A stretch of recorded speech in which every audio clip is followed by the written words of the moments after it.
남편 장례식장에 나타난 임산부가 한 말 한마디가 제 삶을 완전히 뒤집어 놓았습니다. 이 이야기가 궁금하신 분들은 구독과 좋아요 부탁드립니다. 남편이 죽었습니다. 출장을 떠난 지 사흘째 되던 날 새벽 낯선 번호로 전화가 왔습니다. 경찰이었습니다. 고속도로 교통사고. 현장 도착 당시 이미 사망. 저는 그 말을 3번이나 되물었습니다. 믿어지지가 않아서가 아니라 믿고 싶지 않아서였습니다. 결혼한 지 7년이었습니다. 아이 2을 낳았고 작은 싸움도 많았지만 그래도 우리는 가족이었습니다. 큰아이가 6살, 작은아이가 4살. 그 아이들에게 아빠가 다시는 돌아오지 않는다는 걸 어떻게 설명해야 할지 병원으로 달려가는 내내 그 생각만 했습니다. 차디찬 병원 복도에서 남편의 얼굴을 확인하던 순간 저는 소리도 나오지 않았습니다. 그냥 무너졌습니다. 바닥이 꺼지는 것 같았고 세상이 소리를 잃은 것 같았습니다. 슬픔이라는 감정이 이렇게 사람을 무력하게 만드는 건지 그때 처음 알았습니다. 장례를 준비하는 사흘 동안 저는 거의 먹지도 자지도 못했습니다. 아이들을 친정 어머니께 맡기고 조문객을 맞이하고 시댁 어른들의 식사를 챙겼습니다. 울 시간조차 없었습니다. 하지만 괜찮았습니다. 이 고통을 버텨내는 것이 남편에 대한 마지막 도리라고 생각했으니까요. 그리고 발인 전날이었습니다. 오후 3시쯤이었을 겁니다. 장례식장 입구 쪽이 갑자기 조용해지는 게 느껴졌습니다. 웅성거리는 소리가 서서히 잦아들더니 사람들의 시선이 한 방향으로 쏠렸습니다. 저는 처음엔 무슨 일인지 몰랐습니다. 조문객이 많이 왔으니까요. 그런데 사람들 사이로 한 여자가 걸어 들어오고 있었습니다. 검은 원피스. 배가 불러 있었습니다. 임신 말기처럼 보였습니다. 나이는 저보다 어려 보였고 얼굴은 창백했지만 표정은 오히려 단단해 보였습니다. 그녀는 주저하지 않았습니다. 천천히 그러나 분명한 걸음으로 남편의 영정 앞으로 걸어갔습니다. 저는 그녀가 누구인지 몰랐습니다. 남편 회사 동료인가 아니면 친척 중 누군가인가? 그냥 조문객이라고 생각했습니다. 그런데 그녀가 영정 앞에 서더니 고개를 들었습니다. 그리고 장례식장 전체가 들릴 만큼 또렷한 목소리로 말했습니다. 제 뱃속 아이 고인의 아이입니다. 그 순간 공기가 멈췄습니다. 과장이 아닙니다. 진짜로 소리가 사라지는 것 같았습니다. 조문객들의 웅성거림도 어딘가에서 울리던 조용한 음악도 모든 것이 일시에 정지된 것처럼 느껴졌습니다. 저는 아무 말도 하지 못했습니다. 머릿속이 새하얘졌습니다. 방금 저 여자가 한 말이 무슨 뜻인지 이해하면서도 이해하고 싶지 않았습니다. 이해하는 순간 제가 알고 있던 7년이라는 시간이 전부 다른 의미를 갖게 될 것 같았으니까요. 시댁 식구들의 반응은 달랐습니다. 시어머니는 그녀를 보더니 잠깐 굳었다가 이내 일어나 그녀의 손을 잡았습니다. 그 손을 잡는 방식이 낯선 사람을 대하는 방식이 아니었습니다. 시어머니는 그녀를 알고 있었습니다. 저는 그 장면을 보면서 뭔가 발 아래가 무너지는 기분이 들었습니다. 단순한 충격을 넘어서 이 구도 전체가 저만 모르는 무언가 위에 서 있었다는 느낌. 그 차갑고 선명한 감각이 지금도 생생합니다. 시아버지가 낮은 목소리로 말했습니다. 일단 자리 비켜줘라. 저한테 하는 말이었습니다. 저는 장례식장 옆 작은 방으로 밀려나다시피 들어갔습니다. 잠시 후 시어머니가 들어왔습니다. 저는 설명을 기다렸습니다. 해명을 혹은 위로를. 그런데 시어머니의 첫 마디는 이랬습니다. 네가 남편한테 잘했으면 밖으로 돌았겠냐? 심장이 쿵 내려앉았습니다. 남편이 외도를 한 게 잘못이지 왜 저한테? 남자가 왜 밖으로 도는지 생각해봐. 집에서 못 채워주면 나가는 거야. 저는 그 말을 듣는 순간 눈물도 나오지 않았습니다. 너무 어이없어서 너무 황당해서. 남편이 죽었습니다. 저는 사흘째 곡기를 끈다시피 하며 장례를 치르고 있었습니다. 그런데 지금 이 상황에서 시어머니가 저한테 하는 말이 그겁니까? 조금 전까지 저는 이 공간에서 유족이었습니다. 남편을 잃은 아내였습니다. 그런데 그 임산부가 등장한 순간부터 저는 어느새 가해자가 되어 있었습니다. 남편을 바깥으로 내몬 사람, 부덕한 아내, 비극의 원인. 피해자가 피해자로 불리지 못하는 그 기묘한 역전. 그것이 제가 처음으로 느낀 진짜 공포였습니다. 그날 밤 저는 화장실 칸 안에서 혼자 울었습니다. 아이들에게는 보여주고 싶지 않았습니다. 시댁 식구들 앞에서는 무너지고 싶지 않았습니다. 그래서 변기 뚜껑 위에 앉아 입을 틀어막고 울었습니다. 얼마나 울었는지 모릅니다. 남편이 밉지 않았다면 거짓말입니다. 배신감이 없었다면 거짓말입니다. 하지만 그것보다 더 크게 느껴진 감정은 따로 있었습니다. 내가 이제 어떻게 살아야 하지? 아이 둘을 데리고 남편도 없고 시댁도 등을 돌린 이 상황에서 저는 34살이었고 남은 삶이 갑자기 너무 길게 느껴졌습니다. 하지만 저는 아직 몰랐습니다. 이것이 시작에 불과하다는 걸. 그 임산부의 등장 뒤에 숨겨진 것들이 훨씬 더 크고 어두운 진실로 이어지리라는 걸. 남편 사망 한 달 전, 그가 보험 수익자를 변경했습니다. 그리고 그 수익자는 저도 아이들도 아닌 그 여자였습니다. 보험금 8억. 발인이 끝났습니다. 남편을 보내고 돌아오는 길 저는 아무 생각이 없었습니다. 슬픔도 분노도 아무것도 느껴지지 않았습니다. 그냥 텅 빈 사람처럼 차 뒷좌석에 앉아 창밖을 바라봤습니다. 큰아이가 제 손을 꼭 잡고 있었습니다. 6살짜리가 무언가를 느꼈는지 아무 말도 하지 않았습니다. 그 작은 손의 온기만이 그나마 제가 아직 여기 있다는 걸 느끼게 해줬습니다. 집에 돌아와 아이들을 재우고 나서야 저는 처음으로 혼자가 됐습니다. 소파에 앉아 멍하니 있는데 핸드폰이 울렸습니다. 보험회사였습니다. 남편 사망에 따른 보험금 처리 절차를 안내해주겠다는 전화였습니다. 저는 당연히 수익자가 저일 거라 생각했습니다. 결혼한 지 7년이었고 아이가 둘이었으니까요. 남편이 따로 변경했을 거라는 생각은 추호도 하지 못했습니다. 고객님, 확인해보니 수익자가 변경되어 있습니다. 네. 약 한 달 전에 변경 신청이 접수됐습니다. 수익자는 배우자분이 아니십니다. 저는 그 말을 듣고 한참 동안 아무 말도 못했습니다. 다음 날 보험사를 직접 찾아갔습니다. 담당자가 서류를 내밀었습니다. 남편의 자필 서명이 있었습니다. 분명히 남편 필체였습니다. 변경 일자는 사망하기 정확히 30일 전이었습니다. 수익자 이름은 낯선 여자의 이름이었고 그 이름은 장례식장에서 검은 원피스를 입고 걸어 들어왔던 그녀였습니다. 보험금은 총 8억이었습니다. 저는 서류를 손에 들고 한참 동안 그 숫자를 바라봤습니다. 8억. 남편이 죽기 한 달 전에 몰래 바꿔놓은 수익자. 아내도 아이들도 아닌 그 여자에게로. 머리가 복잡했습니다. 단순한 배신을 넘어서 이건 뭔가 계획된 것처럼 느껴졌습니다. 남편이 그걸 알면서 바꾼 건지 아니면 모르는 사이에 조종당한 건지 아니면 정말로 그 여자를 사랑했던 건지 아무것도 확신할 수 없었습니다. 집으로 돌아오는 내내 손이 떨렸습니다. 그날 저녁 시어머니에게서 전화가 왔습니다. 보험금 얘기 들었지? 네, 들었습니다. 그 아이가 핏줄이면 받아야 하는 거 아니겠냐? 법적으로도 그렇고. 저는 순간 귀를 의심했습니다. 지금 시어머니가 무슨 말을 하고 있는 건지. 며느리에게 자식을 잃은 충격도 채 가시지 않은 그 상황에서 보험금 이야기를 먼저 꺼내고 있었습니다. 그것도 그 여자 편에서.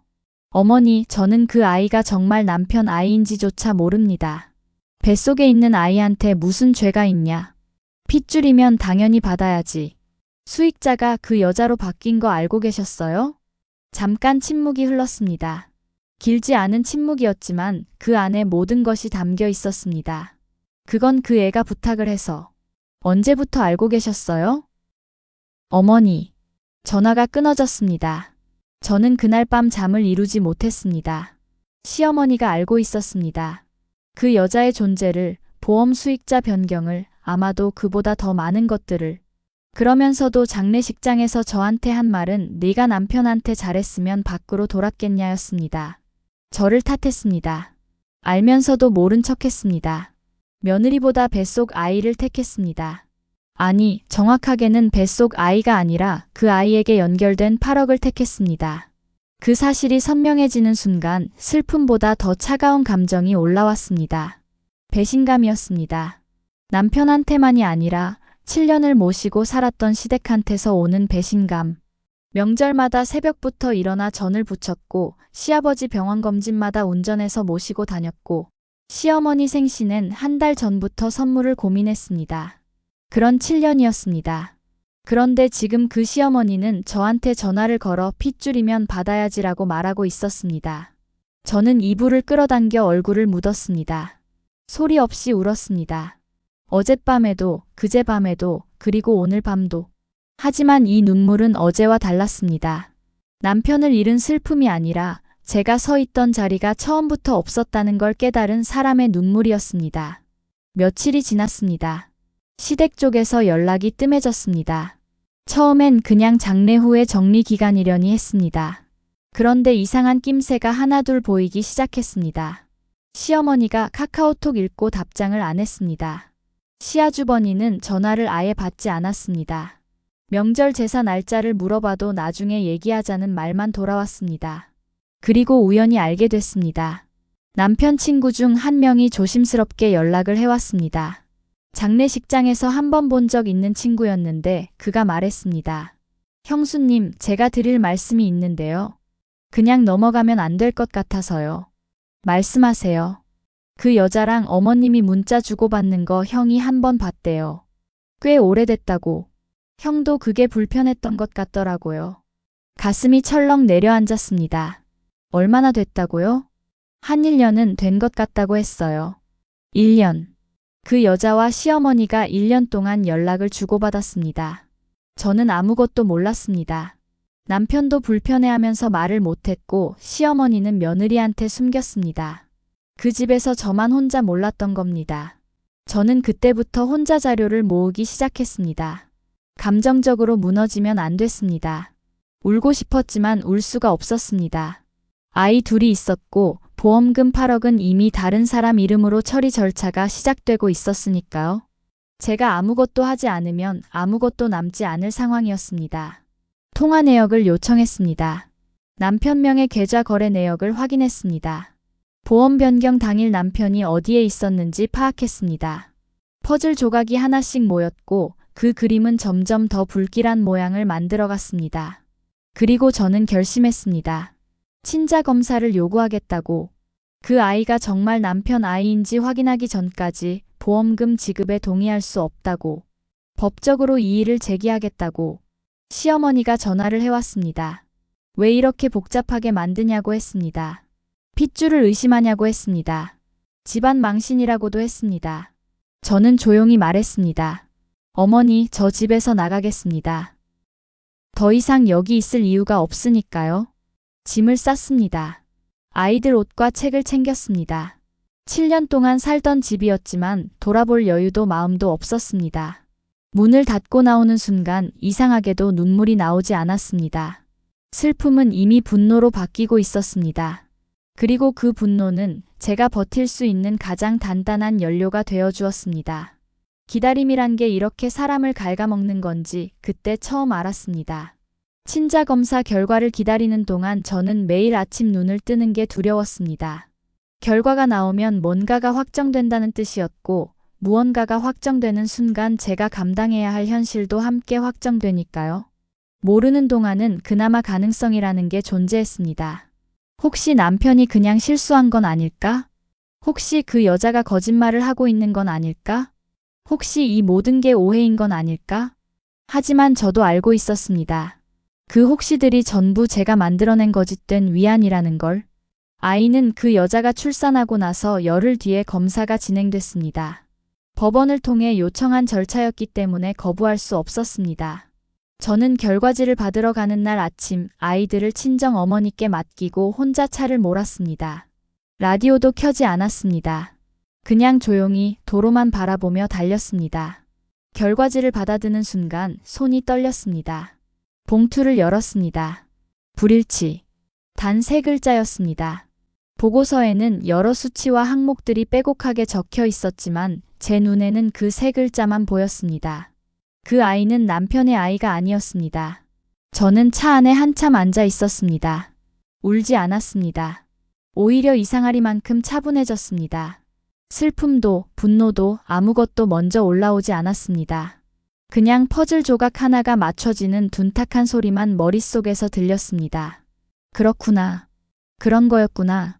그 여자는 처음부터 알고 있었을 겁니다. 그 아이가 남편 아이가 아니라는 걸. 그러면서도 장례식장에 걸어 들어왔습니다. 검은 옷을 입고 불러온 배를 앞세우고 이 아이는 고인의 아이입니다. 라고 말했습니다.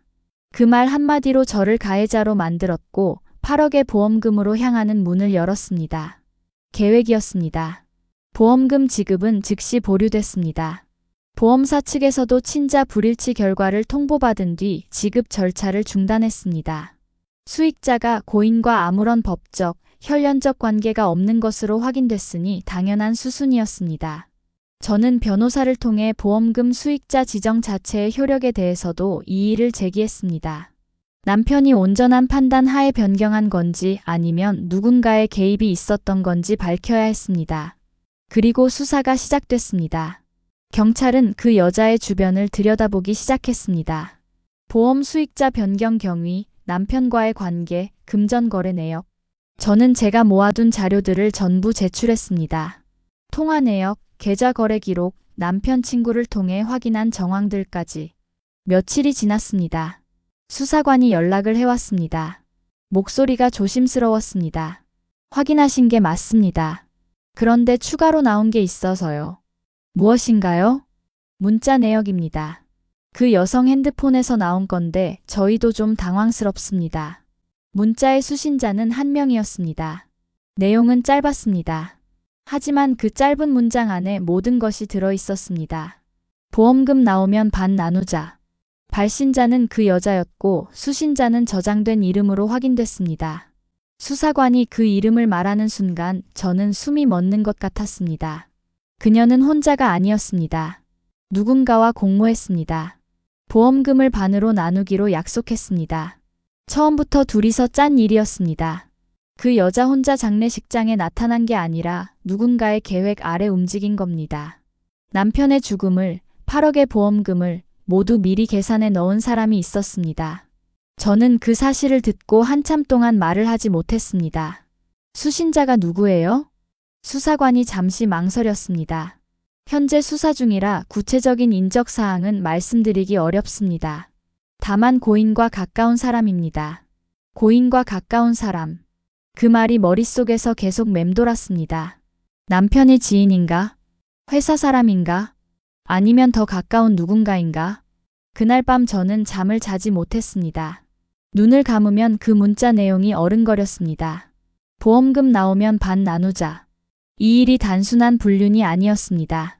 처음부터 돈을 노린 계획이었습니다. 그리고 그 계획에 가담한 사람이 한 명 더 있었습니다. 며칠 후 수사관에게 다시 연락이 왔습니다. 이번엔 직접 만나자고 했습니다. 서에 들어서는 순간 분위기가 달랐습니다. 수사관의 표정이 조심스럽다 못해 무거웠습니다. 말씀드리기 전에 마음의 준비를 하셔야 할 것 같습니다. 괜찮습니다. 말씀해 주세요. 문자 수신자가 확인됐습니다. 네. 고인의 어머니십니다. 방 안의 공기가 바뀌었습니다. 저는 아무 말도 하지 못했습니다. 시어머니.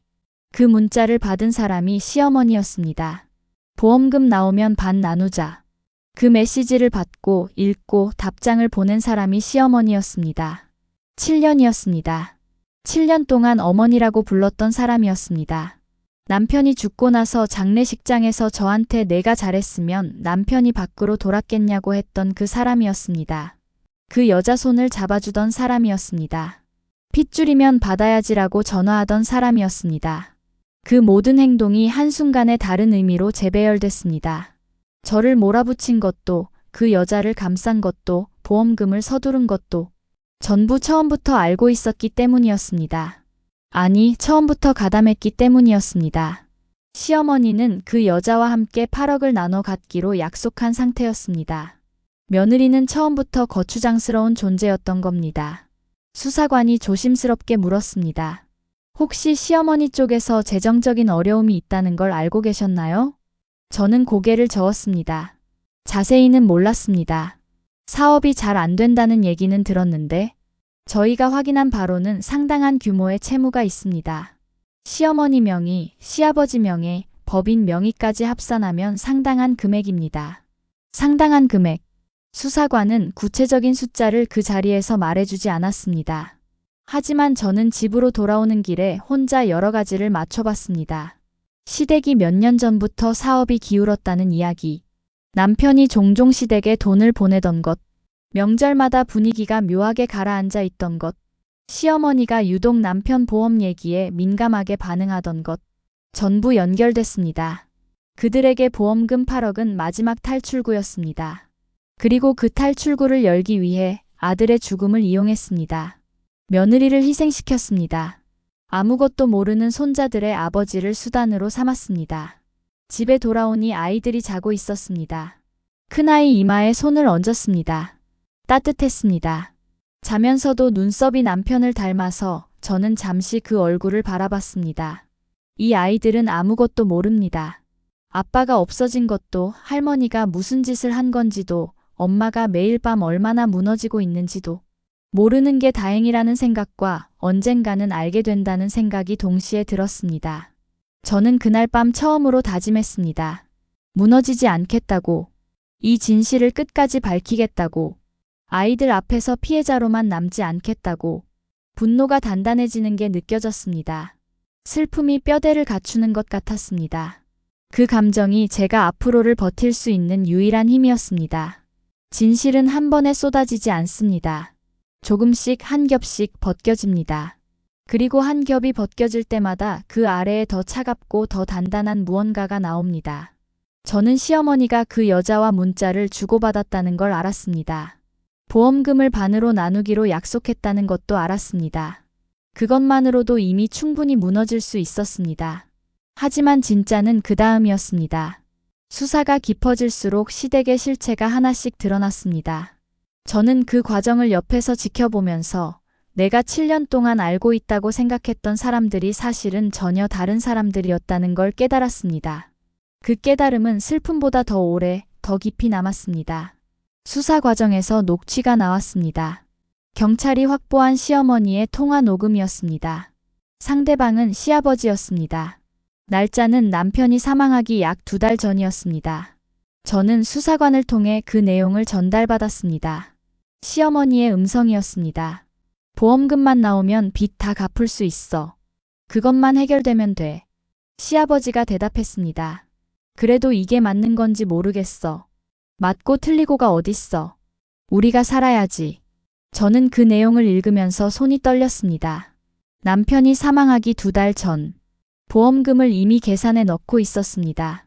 빚 다 갚을 수 있어라는 말은 이미 그 돈이 들어올 거라는 걸 전제한 말이었습니다. 그리고 시아버지의 이게 맞는 건지 모르겠어라는 말은 무언가를 알면서도 묵인하겠다는 말이었습니다. 두 분 다였습니다. 시어머니만이 아니라 시아버지도 알고 있었습니다. 시댁의 재정 상태가 수사를 통해 구체적으로 드러났습니다. 시아버지가 운영하던 건설 관련 중소기업이 몇 년 전부터 수주가 끊기면서 자금난에 빠졌습니다. 처음에는 은행 대출로 버텼고 그 다음엔 지인들에게 손을 벌렸고 마지막엔 사채까지 썼습니다. 시어머니 명의로 된 아파트는 이미 담보로 잡혀 있었습니다. 시아버지 명의 법인은 사실상 휴면 상태였고 대표 명의만 남아있는 빈 껍데기였습니다. 총 채무는 15억이었습니다. 그 숫자를 들었을 때 저는 잠시 멍했습니다. 15억. 남편이 살아있을 때 왜 그렇게 자주 시댁에 돈을 보냈는지, 왜 명절마다 시어머니의 눈빛이 그렇게 날카로웠는지, 왜 남편이 보험을 이야기할 때마다 시어머니가 유독 귀를 기울였는지 전부 이해가 됐습니다. 그들에게 남편은 아들이기 이전의 마지막 수단이었습니다. 그리고 남편이 죽자 그 수단이 보험금으로 바뀌었습니다. 저는 여기서 한 가지를 짚고 넘어가야 합니다. 남편이 이 모든 것을 알고 있었느냐는 질문입니다. 수사 과정에서 저도 그 부분을 가장 먼저 물었습니다. 남편이 공모에 가담했는지 아니면 이용당한 건지. 수사관의 답변은 조심스러웠습니다. 현재까지 확인된 바로는 고인이 보험 수익자를 변경한 것은 사실입니다. 다만 그 변경이 자의로 이루어진 건지 압박이나 기망에 의한 건지는 추가 확인이 필요합니다. 남편 지인의 진술이 하나 더 있었습니다. 남편이 사망하기 약 한 달 반 전 술자리에서 이런 말을 했다고 합니다. 집이 좀 복잡해. 부모님 문제도 있고. 그게 전부였습니다. 더 구체적인 말은 하지 않았다고 했습니다. 하지만 저는 그 짧은 말이 오히려 더 많은 것을 담고 있다고 느꼈습니다. 남편도 뭔가를 알고 있었거나, 뭔가에 끼어 있었거나, 아니면 뭔가에 짓눌려 있었거나, 정확히 어느 쪽인지는 이제 영영 알 수 없게 됐습니다. 남편은 없으니까요. 시어머니와 그 여자 사이의 관계가 수사를 통해 더 구체적으로 드러났습니다. 두 사람이 처음 연락을 시작한 건 남편 사망 약 1년 전이었습니다. 시어머니가 먼저 접촉한 것으로 추정됐습니다. 남편이 그 여자와 관계를 맺고 있다는 걸 시어머니가 먼저 알게 됐고, 그 여자를 나무라거나 관계를 끊으라고 하는 대신 오히려 연락처를 받아 직접 만났습니다. 그 자리에서 어떤 이야기가 오갔는지는 정확히 확인되지 않았습니다.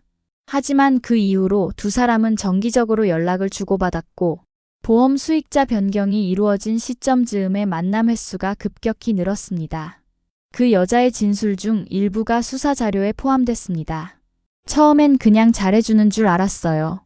근데 나중엔 저도 이미 너무 깊이 들어와 있었어요. 저는 그 진술을 읽으면서 복잡한 감정이 들었습니다. 그 여자도 어느 정도는 이용당한 면이 있을 수 있었습니다. 하지만 그렇다고 해서 장례식장에서 한 행동이 용서되는 건 아니었습니다. 그 배를 들이밀고 걸어 들어오던 모습, 이 아이는 고인의 아이입니다. 라고 말하던 목소리. 그건 피해자의 행동이 아니었습니다. 사기 방조 혐의 조사가 공식적으로 시작됐습니다. 시어머니는 피의자 신분으로 경찰에 출석했습니다.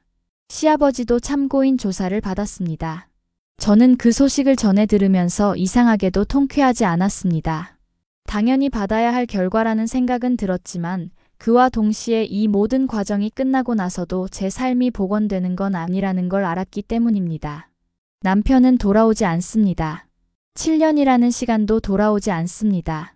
아이들한테서 아빠를 빼앗긴 것도, 제가 가해자 취급을 받았던 그 장례식장의 기억도 아무것도 되돌릴 수 없습니다. 정의가 구현된다고 해서 상처가 사라지는 건 아니었습니다. 시어머니가 제게 전화를 했습니다. 출석 조사를 다녀온 다음 날이었습니다. 전화를 받을까 말까 잠시 고민했습니다. 결국 받았습니다. 왜 받았는지 지금도 잘 모르겠습니다. 아직 미련이 남아서인지 아니면 뭔가 마지막 말을 듣고 싶었던 건지. 시어머니의 목소리는 달라져 있었습니다. 처음 듣는 목소리였습니다. 낮고 떨리고 작았습니다. 나 죽을 것 같아. 저는 아무 말도 하지 않았습니다. 내가 잘못했어. 근데 이렇게까지 될 줄은 몰랐어. 그냥 빚만 좀 해결하면 되는 줄 알았지. 그냥 빚만 좀 해결하면 된다고요. 아들이 죽었는데, 며느리가 쫓겨났는데, 손자들이 아빠를 잃었는데, 어머니한테는 그게 그냥 빚 해결이었어요? 시어머니가 울기 시작했습니다. 저는 그 울음을 듣고 있었습니다. 불쌍하다는 생각이 들지 않았습니다. 분노도 새로 올라오지 않았습니다. 그냥 이 사람이 결국 끝까지 본인이 얼마나 잃었는지만 생각하는 사람이라는 게 느껴졌습니다. 자식을 잃은 슬픔이 아니라 계획이 실패한 두려움으로 우는 사람이었습니다. 전화 끊겠습니다. 그날 밤 아이들을 재우고 나서 오랜만에 남편 사진을 꺼내봤습니다. 결혼식 사진이었습니다. 남편이 웃고 있었습니다. 저도 웃고 있었습니다. 그때는 아무것도 몰랐습니다. 이 웃음 뒤에 어떤 시간들이 기다리고 있는지, 그 집안에 어떤 것들이 숨겨져 있는지, 남편을 미워해야 할지 불쌍히 여겨야 할지 아직도 모르겠습니다. 어쩌면 남편도 그 집안의 무게에 짓눌려 있었던 건 아닐까 하는 생각이 들기도 합니다. 그렇다고 용서가 되는 건 아니지만 그 사람도 어딘가에서 혼자 무너지고 있었을지 모른다는 생각이 가끔 듭니다. 사진을 다시 서랍에 넣었습니다. 저는 이제 앞을 봐야 했습니다. 과거를 분석하는데 쓸 시간이 없었습니다.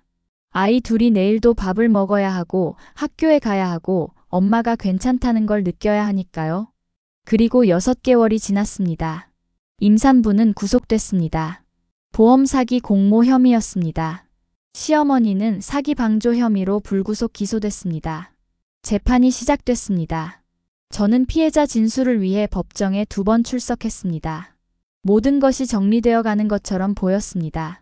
그런데 어느 날 오전 초인종이 울렸습니다. 아이들이 학교 간 시간이었습니다. 문을 열었습니다. 시어머니였습니다. 무릎을 꿇고 있었습니다. 현관 앞 차가운 바닥에 무릎을 꿇은 사람을 보면 불쌍하다는 생각이 먼저 들어야 정상일 겁니다. 적어도 저는 그렇게 생각했습니다. 나는 착한 사람이니까, 나는 나쁜 사람이 아니니까 무릎 꿇은 노인을 보면 당연히 마음이 흔들릴 거라고. 그런데 그날 아침 현관문을 열고 시어머니를 마주한 순간 제 안에서 가장 먼저 올라온 감정은 불쌍함이 아니었습니다. 피로였습니다. 이 사람이 또 무언가를 원하는구나. 이 무릎이 진심이 아니라 수단이라는 걸 이미 알고 있었습니다. 7년을 같이 살았습니다. 이 사람이 어떤 사람인지, 수사 과정에서 무엇이 드러났는지, 그리고 전화기 너머로 들려오던 그 울음이 무엇을 위한 울음이었는지 저는 이미 알고 있었습니다. 그래도 문을 닫지 않았습니다. 일단 들었습니다. 시어머니는 한참 동안 말을 하지 못했습니다. 무릎을 꿇은 채로 고개를 숙이고 있었습니다. 머리카락이 많이 새어 있었습니다. 등이 굽어 있었습니다. 제가 처음 이 집 가족이 됐을 때보다 훨씬 작아 보였습니다. 그 모습이 낯설었습니다. 항상 크고 단단한 사람이었는데, 언제나 목소리가 컸던 사람이었는데, 들어오세요. 저는 그렇게 말했습니다. 무릎 꿇은 사람을 현관 밖에 세워두는 건 제가 할 수 있는 일이 아니었습니다. 시어머니가 거실 소파에 앉았습니다. 저는 맞은편에 앉았습니다. 차를 내오지는 않았습니다. 그럴 마음이 들지 않았고 그래야 할 이유도 없었습니다. 시어머니가 천천히 입을 열었습니다. 탄원서 좀 써다오. 저는 그 말을 듣고 잠시 눈을 감았습니다. 역시였습니다. 무릎은 수단이었습니다. 이 자리의 목적은 사과가 아니었습니다. 재판부에서 선처를 구하려면 피해자 탄원서가 있어야 한다고 변호사가 그러더라. 네가 써주면 형을 면할 수 있다고. 형을 면할 수 있다고요. 응. 네가 도와주면 집행유예로 끝날 수 있다고. 저는 잠시 아무 말도 하지 않았습니다. 솔직히 말하면 흔들리지 않았다고 하면 거짓말입니다. 이 사람이 남편의 어머니라는 사실은 변하지 않습니다. 아이들에게는 할머니라는 사실도 변하지 않습니다. 인간적으로 늙고 지친 노인이 눈앞에 앉아 있다는 것도 사실이었습니다. 그 사람이 평생 살면서 이렇게까지 낮아진 게 처음일 거라는 것도 알았습니다. 하지만 동시에 저는 기억하고 있었습니다. 장례식장에서 그 여자 손을 잡아주던 시어머니를, 네가 남편한테 잘했으면 밖으로 돌았겠냐고 했던 말을, 핏줄이면 받아야지라고 전화하던 목소리를, 보험금 8억을 자기 빚 갚는 데 쓰려 했다는 사실을, 그 모든 계획이 진행되는 동안 저는 아무것도 모른 채 장례를 치르고 아이들을 달래고 혼자 짐을 쌌다는 것을, 피해자가 가해자 탄원서를 쓰는 세상은 없어야 합니다. 저는 조용히 물었습니다. 어머니, 그때 저한테 뭐라고 하셨죠? 시어머니가 굳었습니다. 장례식장에서요. 저한테 뭐라고 하셨어요? 남편이 밖으로 돈 게 내 탓이라고 하셨잖아요. 제가 못 채워줬기 때문이라고요. 시어머니가 시선을 피했습니다. 그때 저는 사흘째 아무것도 못 먹고 있었어요.